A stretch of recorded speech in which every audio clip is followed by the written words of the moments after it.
Пред новата година, 40 работници од Јаѓе Мезлер, штипската фабрика за деним платно за производство на фармерки, биле прогласени за технолошки вишок или останале без работа затоа што не им се продолжени договорите.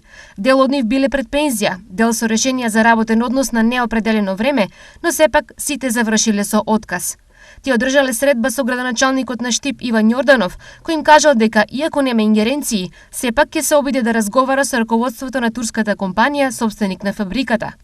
Оваа турска компанија која во Штип е присутна од 2008-та, во 2016 година отвори погон за производство на ластик, но по 5 години погонот престана со работа.